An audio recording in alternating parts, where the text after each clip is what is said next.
মানুষ কিভাবে ফিতনায় পড়ে টাকার কারণে, সেটা হচ্ছে ইনকামের ক্ষেত্রে, উপার্জনের ক্ষেত্রে। উপার্জনের ক্ষেত্রে অধিকাংশ মুসলিমরা আমরা ফিতনায় পড়ে গেছি। আমাদের অধিকাংশদের ইনকাম হালাল না হারাম এটা আমরা এখন ভুলতে বসেছি।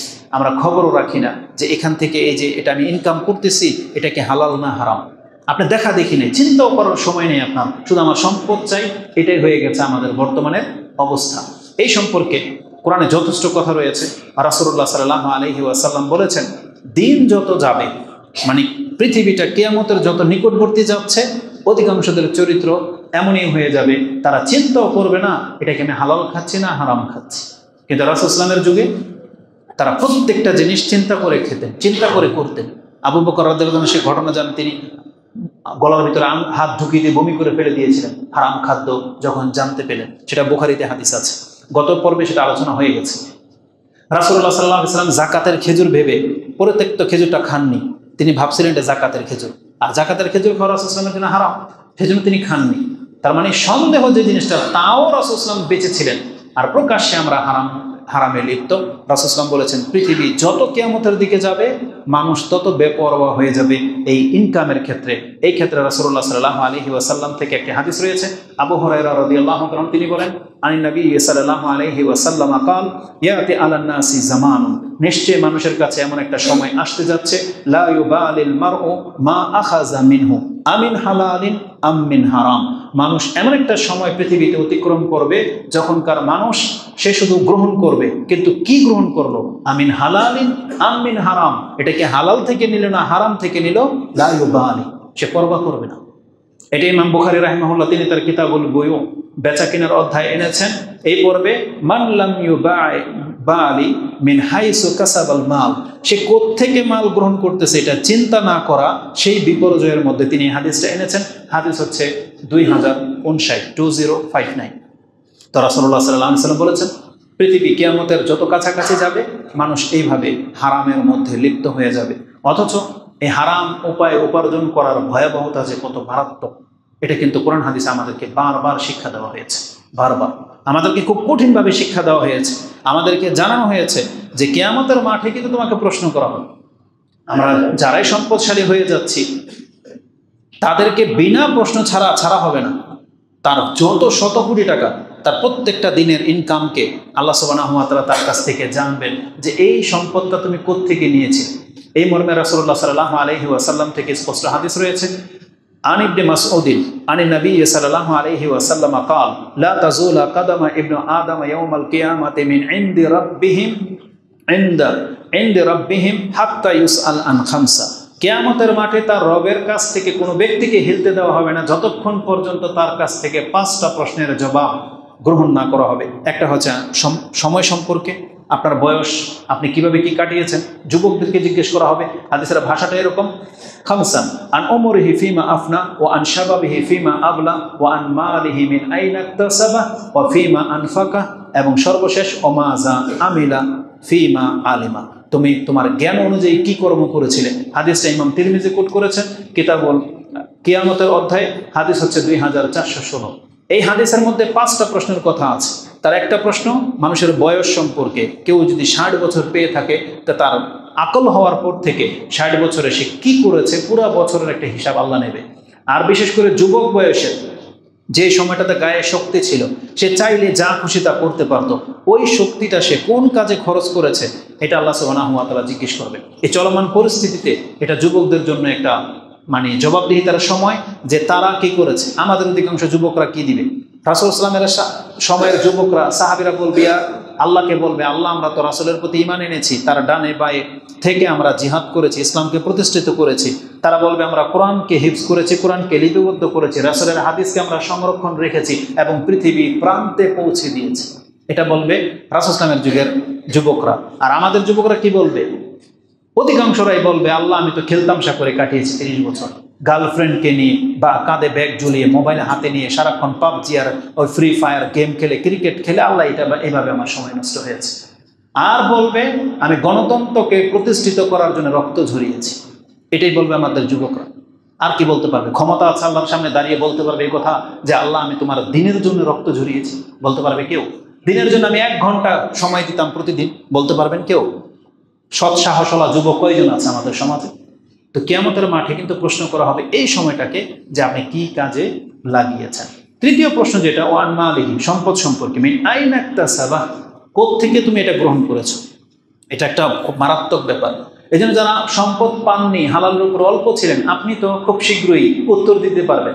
আপনি ডাইরেক্ট বলবেন, আল্লাহ আমি খেয়ে দিয়ে কিছুই থাকতো না, তুমি আল্লাহ সব জানো, আমার কোনো হারাম ইনকাম নাই, আমার এই চাকরি ছিল, এর মাধ্যমে শুধু আমি জীবন সংসার চালিয়েছি।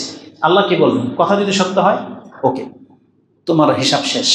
তাহলে আর যার সম্পদ আছে, আর যার কোটি শত কোটি টাকা আছে, ওর হিসাবটা কত লম্বা হবে আপনি বলেন? হাসরের মাঠে দাঁড়িয়ে থাকবেও। এই জন্য রাসূল সাল্লাল্লাহু আলাইহি ওয়াসাল্লাম বলেছেন, একজন অভাবী সম্পদশালীর চাইতে 500 বছর আগে জান্নাত পেয়ে যাবে। এই জন্য যারা অভাবী আছেন মুসলিম, আপনি হতাশ হয়েন না, বরং এটা আমাদের গ্রেড বলা চলে, এটা আমাদের মর্যাদা যে কিয়ামতের মাঠে সেটা পরিলক্ষিত হবে। তো রাসূলুল্লাহ সাল্লাল্লাহু আলাইহি ওয়াসাল্লাম বলেছেন 5টা প্রশ্ন করা হবে, তার একটা হলো সম্পদ আপনি কোত্থেকে নিয়েছেন। এটার জবাব না দেওয়া পর্যন্ত হাসরের মাঠ থেকে তবে হিলতে পারবেন না। এই জন্য যারাই আমরা ইনকাম করতেছি, আমাদের ইনকামের দিকে তো ফোকাস, নজর দেওয়া উচিত যে আমি এটা কি হালালভাবে নিচ্ছি না হারামভাবে নিচ্ছি। আবার অনেক চালাক ব্যবসায়ী আছে, দায়িত্ব দিয়ে দিয়েছেন ম্যানেজারকে যে তুই যা করার পর, আমার লাভ হইলেই হইল। তার মানে বোঝাতে চাইলো আমি হারামের সাথে জড়িত না, আমার ম্যানেজার করে। বিষয়টা এমন না, আপনার নজরদারিতে থাকতে হবে, নিয়মটা আপনাকে সাজাতে হবে। আপনার কথার এগেইনস্টে আপনার কোনো একটা কর্মচারী একটা টাকার মধ্যে হাত দেওয়ার ক্ষমতা রাখে না। আপনি যদি শক্ত করে বলে দেন যে কোনো হারামের সাথে আমার সম্পর্ক থাকতে পারবে না, কোনো ওয়ার্কারকে যদি বলে দেয় কোনো কোম্পানির প্রতিষ্ঠান, সম্ভব। কিন্তু সবাই দুর্নীতিগ্রস্ত, তো এটা কিন্তু মারাত্মক অপরাধ। তো সম্পদ ইনকাম করার ক্ষেত্রে অধিকাংশ মুসলিম আজকে হারামের সাথে জড়িয়ে গেছে, অথচ আমাদেরকে শিক্ষা দেওয়া হয়েছে এটার পরিণামটা কিন্তু খুব মারাত্মক হবে। উপার্জন যদি হারাম হয়, আসলের পরিণামটা কত মারাত্মক হতে পারে। কোরআনে আল্লাহ সুবহানাহু ওয়া তাআলা আমাদেরকে বিভিন্নভাবে উপদেশ দিয়ে বুঝিয়েছেন যে মানুষের হলোটাকে, তারা কি ভুলে গেছে যে আমার সামনে দাঁড়াতে হবে। আল্লাহ সুবহানাহু ওয়া তাআলা সূরা মুতাফফিফিনের মধ্যে বলেন যে আলা ইয়াযুন্নু উলাইকা আন্নাহুম মাবউসুন লিয়াউমিন আযীম ইয়াওমা ইয়াকুমুন নাসু লিরাব্বিল আলামিন। কাল্লা, আল্লাহ বলেছেন তাদের হলোটা কি, এরা কি ভুলে গেছে? আলা ইয়াযুন্নু উলাইকা, তারা কি ধারণা করেছে, আন্নাহুম মাবউসুন, তাদেরকে কি আমার সামনে উঠানো হবে না? আন্নাহুম মাবউসুন লিয়াউমিন আযীম, একটা মহান দিন হবে, সেটা মারাত্মক দিন হবে, ইলা রাব্বিল আলামিন, তার রবের নিকটে। কোরআনে আল্লাহ সুবহানাহু ওয়া তাআলা এই কথাটা বলেছেন লিয়াউমিন আযীম ইয়াওমা ইয়াকুমুন নাসু লিরাব্বিল আলামিন, সেদিন সমস্ত মানুষকে তার রবের সামনে দাঁড়াতে হবে। কি জন্য? এই জবাবদিহিতার জন্য।